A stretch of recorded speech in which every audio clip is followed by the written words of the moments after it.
sur un anneau. Mais cet anneau marche sur les vêtements. Jésus n'a jamais marché sur les vêtements. C'est l'anneau qui a marché sur les vêtements. Pourquoi il laisse l'anneau marcher sur les vêtements? Parce qu'il n'est pas conscient des vêtements. Si un homme marche sur le super wax, il sait que c'est le super wax. Mais l'anneau confond la terre avec les super wax, confond la terre avec les wax hollandais. Il n'est pas conscient de sur quoi il marche. Il est conscient de celui qu'il transporte. C'est pourquoi il peut marcher sur les super wax. Ne sois pas conscient de ton intelligence. Ne sois pas conscient de ta fortune. Ne sois pas conscient de ton onction. Ne sois pas conscient de ton rang. Sois conscient de Jésus-Christ et tu marcheras dans la gloire. Et tu demeureras dans la gloire et Dieu t'utilisera encore et encore et encore, parce que les personnes conscientes de la gloire tombent dans l'orgueil, mais les personnes mortes à elles-mêmes, elles sont dans la gloire comme si elles n'ont rien. C'est pourquoi la gloire demeure, parce que Dieu a peur de donner sa gloire aux vivants. Il ne la donne qu'aux morts. Et regardez, quelqu'un dans la parole l'avait compris. David devient roi. On prend l'arche de Dieu, on ramène. Et David enlève les vêtements du roi. Il jette sa couronne. Il commence à danser comme un serviteur. Et sa femme Michal, qui est la fille du roi Saoul, un roi déjà rejeté, qui regarde à la fin et dit, qu'est-ce qu'il a celui-là à s'humilier comme ça, comme un serviteur? Et quand David revient, pourquoi tu as fait ça? Tu t'es humilié? Non, c'était tu m'as humilié. Moi, je n'aime pas des maris qui dansent comme ça. Moi, j'aime un mari posé qui m'honore. Et David lui dit, moi, Dieu m'a choisi lorsque j'étais derrière les brebis de mon père. Quand je sentais l'odeur des brebis, Dieu m'a choisi. Maintenant que j'ai l'odeur royale, pourquoi je ne danserai pas? Et la Bible nous dit que Dieu a frappé Michal de stérilité, mais David est mort sur le trône. Lorsque tu as conscience de la couronne, tu vas attraper la stérilité spirituelle, la stérilité sociale, la stérilité ministérielle. Mais quand tu adores Dieu et tu t'humilies malgré la gloire, tu iras de gloire en gloire, de gloire en gloire, de gloire en gloire. Hey, donne-moi la main. Et si quelqu'un te combat, Dieu le frappera. Hey. Craignez les hommes humbles, ils sont intouchables. L'humilité précède la gloire, l'orgueil précède la chute. Lorsqu'un homme s'humilie devant Dieu, il a une trajectoire que tu ne peux pas contrôler. Et si tu te tiens sur sa trajectoire, le Dieu qui l'élève t'écrasera. C'est pourquoi Absalom est venu. Il n'a jamais pu tuer David, parce que David pouvait pleurer pour lui. Il pouvait s'humilier devant Dieu. Lorsque tu vis dans l'humilité, ton élévation est intouchable. Deviens seulement orgueilleux. Il va t'arriver ce qui est arrivé à Lucifer, la précipitation. Quiconque s'enfle, quiconque a conscience de sa couronne est toujours précipité. Vous savez pourquoi est-ce que Lucifer a été précipité? Il était conscient de son trône, il était conscient de sa couronne, c'est-à-dire il était conscient de son intelligence, de sa sagesse, et il a dit, je ne veux plus donner la gloire à Dieu, la gloire me revient. C'est alors que Dieu l'a précipité. Lorsque tu cesses d'adorer Dieu, tu cesses à regarder Dieu, tu vas commencer à t'adorer, tu vas commencer à te regarder. Ah, je suis riche, hein. Ah, je suis intelligent, ah, je suis connu, hein. Ah, je suis une autorité, ah, moi je suis terrible. Plus tu te regardes, tu cesses de regarder celui qui doit t'humilier. Donnez-moi la main. Donnez-moi la main. Vous savez, la semaine passée, j'ai posé la question à mes gardes. J'ai dit, pourquoi dimanche au deuxième culte, quand j'arrive ici et je dis Alléluia, les gens crient, ils ont la vie, Alléluia. Alléluia. Mais quand j'arrive là-bas, c'est un peu modéré. Ils m'ont répondu, non, pasteur, c'est pas les démons. Là-bas, il y a trop de responsables.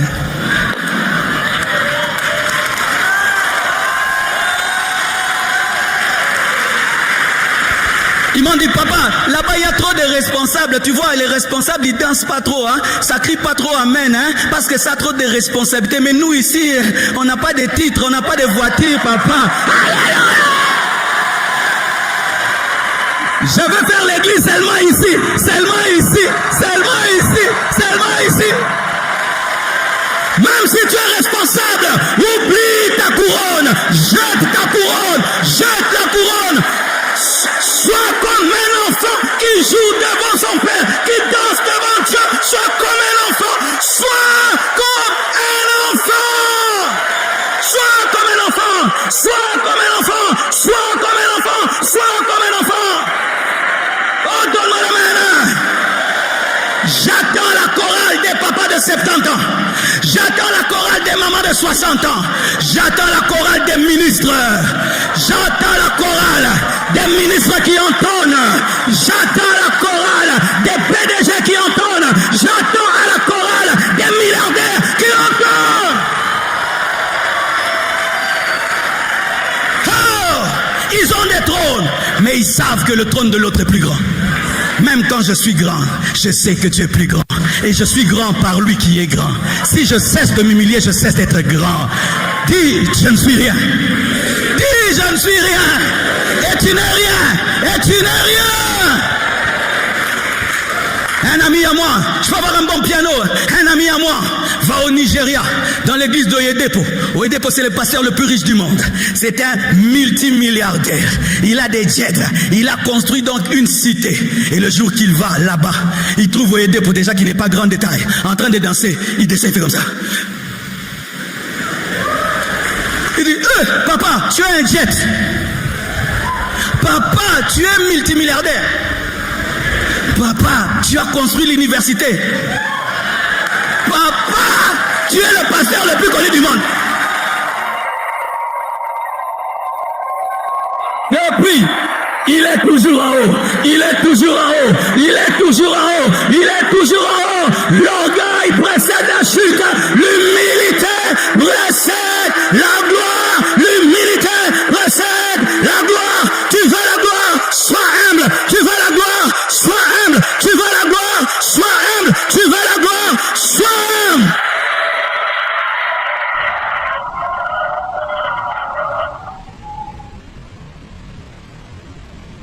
Il y a une image qui m'a touché dans ma vie. Un jour, j'entre dans la chambre de papa. Je trouve mon papa, le caïd, le coriace, agenouillé devant son lit. Je fais, viens tout nazi. Afukami. Nanya fukami si. Viens tout nazi. Nanya koki papoyo. Jésus Zamakas. Afukami si. Viens tout nazi. Quand j'ai vu ça, j'ai dit, je dois être humble dans ma vie. Qui lui a appris? Parce que c'était un bébé spirituel, que quand on devient chrétien, on doit s'agenouiller, on doit s'humilier. Qui lui a appris cela? Le Saint-Esprit. Lui a dit, à genoux. Et il priait toujours, à genoux, frères et sœurs. Un des grands missionnaires dans le monde. On l'a envoyé, il n'avait pas l'intelligence, il n'avait pas les moyens. Mais il a fait l'une des plus grandes missions dans le monde.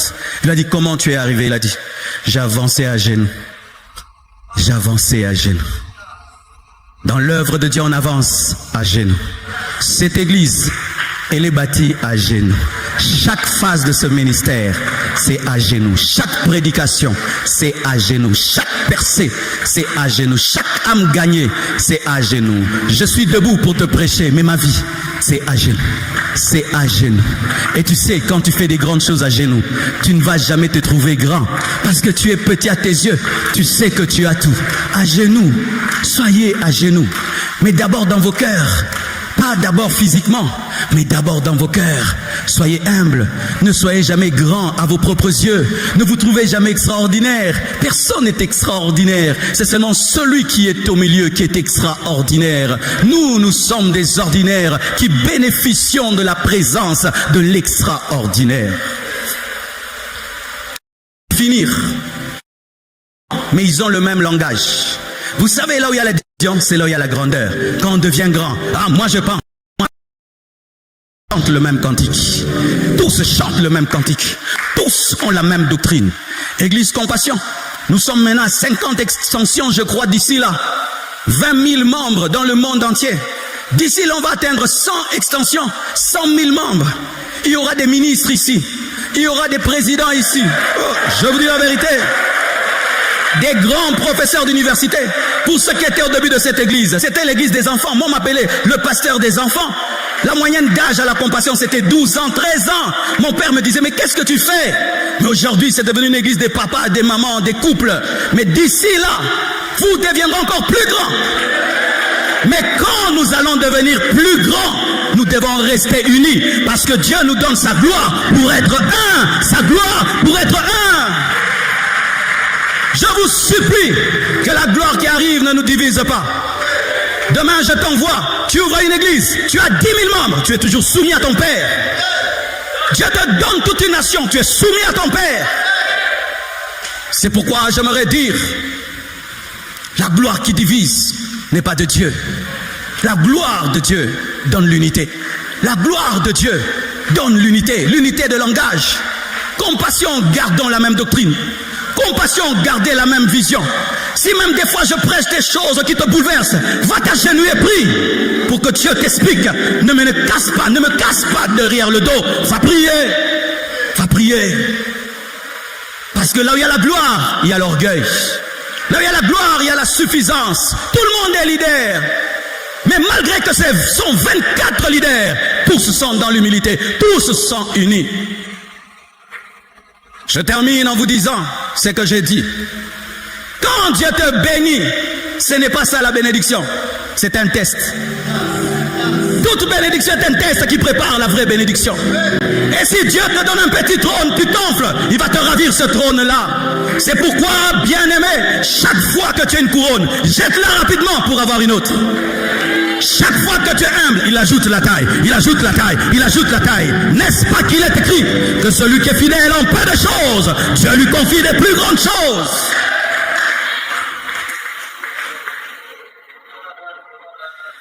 Désormais, quand tu liras la Bible sur les 24 vieillards, sache qu'il s'agit de toi. Désormais, quand tu liras la Bible, parlant des 24 vieillards, apprends l'humilité, apprends l'adoration, apprends l'unité. Mais ce qui est vrai, dans l'éternité, les saints de l'Ancien Testament et les saints du Nouveau Testament seront retrouvés dans la nouvelle Jérusalem céleste. Car il est écrit que les 12 portes symbolisent les 12 patriarches et les 12 fondations symbolisent les 12 apôtres. Cette histoire que nous avons commencée sur la terre va finir dans l'éternité. Et si tu es déjà adorateur sur la terre, tu vas continuer au ciel. Mais si tu n'es pas adorateur sur la terre, tu ne peux pas finir au ciel, car Dieu cherche des vrais adorateurs qui l'adorent en esprit et en vérité. Certains au milieu de vous, je vois comment vous vous comportez dans les cultes et j'ai pitié parce qu'il y a des caméras et je vois tout au niveau de mon bureau. Je vois certains, vous venez à l'église, mais pendant les 30 minutes qui précèdent la chorale, vous n'arrivez pas à adorer. Qu'avez-vous? Qu'avez-vous? Qu'avez-vous? Vous êtes incapable de l'adorer pendant 30 minutes et vous saurez l'adorer dans l'éternité. Vous êtes incapable de l'aimer et de lui parler sans une chorale. Et vous pensez que vous saurez l'aimer dans l'éternité. Pleurez sur vos cœurs, vous qui êtes incapables de prier 30 minutes avec un piano. Pleurez, vous qui n'arrivez pas à lui parler quand vous venez à l'église. Pleurez, vous qui venez dans sa présence et vous êtes incapable de vous concentrer. Pleurez, vous qui venez dans sa présence, mais vous êtes imbu de vos habits, imbu de vos voitures, imbu de votre argent, imbu de vos titres. Pleurez, vous qui venez dans sa présence, rempli de suffisance et de distraction. Priez, demandez l'humilité. Les gens ne demandent plus l'humilité. Les gens ne recherchent plus l'humilité. Mais nous cherchons la gloire. Mais le secret de la gloire n'est pas dans la gloire. Le secret de la gloire est dans l'humilité. Demande un cœur humble. Demande un cœur simple. Demande un cœur reconnaissant. Qui sait dire merci pour un verre d'eau. Qui sait dire merci pour l'amour. Qui sait dire merci pour toute chose. Et quand tu atteindras ce niveau, même si tu refuses la gloire te cherchera. Dieu te la donnera même si tu ne la demandes pas, parce que tu seras une rareté sur la terre. Le monde est rempli d'orgueilleux, le monde est rempli d'orgueilleux, et quand Dieu se trouve un cœur humble, il s'investit dans cet homme, il met tout dans cet homme. C'est pourquoi il aimait David. C'est pourquoi il aimait David. David continuait à chanter même s'il était roi. David continuait à chanter même s'il était roi. Combien de choristes, quand ils se marient, ils arrêtent de chanter? Combien de choristes, il suffit seulement qu'il ait des enfants, il ne peut plus chanter? Combien de gens, il suffit que Dieu commence seulement à bénir, ils arrêtent. Jetez vos couronnes, descendez de vos trônes, venez dans sa présence comme étant rien parce que nous sommes rien. Oh, je termine même par cette explication pour ceux qui ne savent pas. Pour ceux qui ne savent pas, mes frères, Aaron, parmi les hommes, était le grand Aaron. Je vais vous expliquer comment Aaron entrait dans la présence de Dieu. Il n'entrait pas comme le grand Aaron. Il allait au niveau de l'autel de sacrifice. Il offrait un sacrifice. Et puis il allait se laver les mains au niveau de la cuve de rein. Et puis il entrait dans le lieu saint. Il prenait l'encensoir sur l'autel de parfum. Et quand il voulait entrer dans le lieu très saint, il remplissait de fumée le lieu très saint pour que Dieu ne le voie pas. Parce que si Dieu le voit, Dieu va le tuer. Et le parfum représentait Jésus, qui nous couvre de son œuvre, afin que la justice de Dieu ne nous tue pas. Et quand Aaron était là-bas, ceux qui étaient dehors disaient, Aaron est terrible, il est dans la présence de Dieu, mais lui disait, ce n'est pas moi. Vois l'encens, vois la fumée, ne me vois pas, ne me tue pas.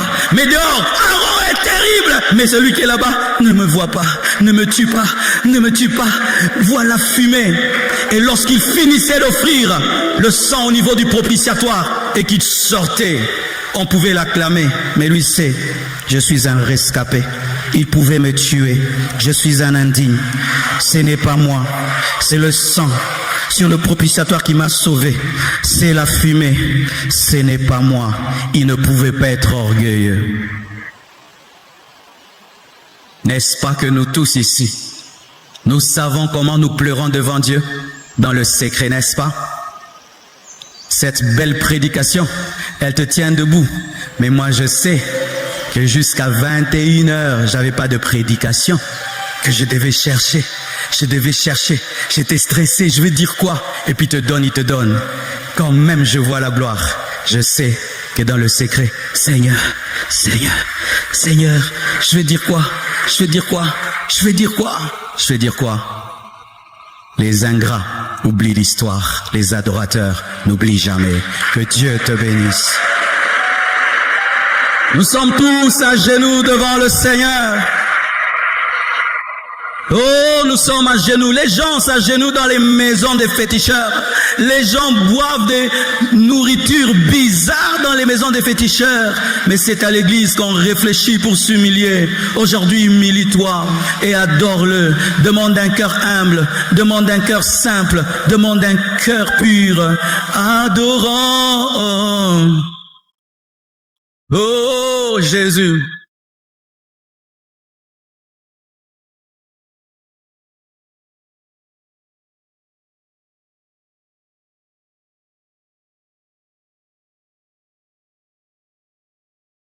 Hallelujah.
Levons nos mains vers le ciel.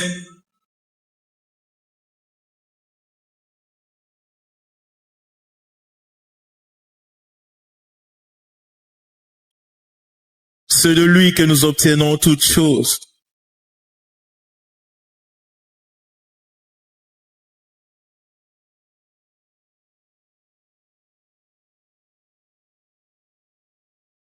Merci Seigneur.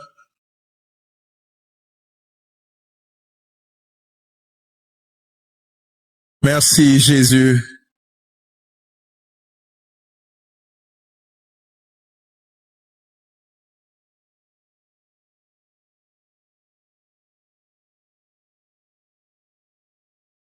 Dis-lui merci.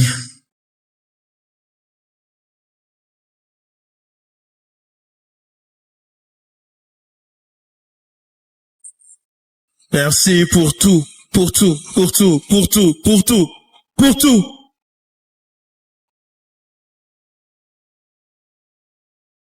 Merci. Les mots ne pourront suffire. Nos connaissances en vocabulaire sont limitées.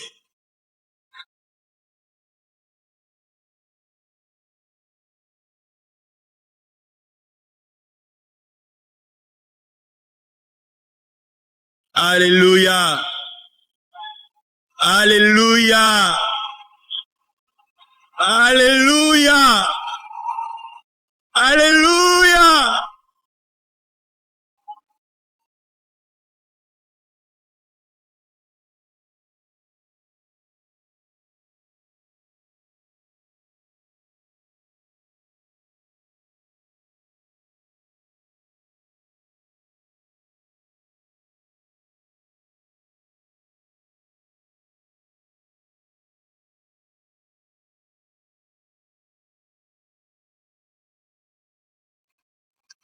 Nous allons offrir à Dieu.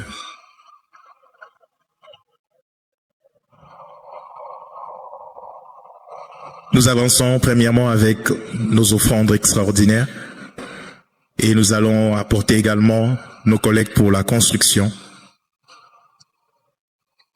Et juste après, nous allons revenir avec nos dîmes et bénir la parole de ce matin. Pour ceux qui sont en ligne à distance, il y aura des références bancaires qui seront affichées tout à l'heure. Nos coordonnées bancaires, également nos références sur Mobile Money. Vous pouvez donc apporter vos offrandes et vos contributions à distance.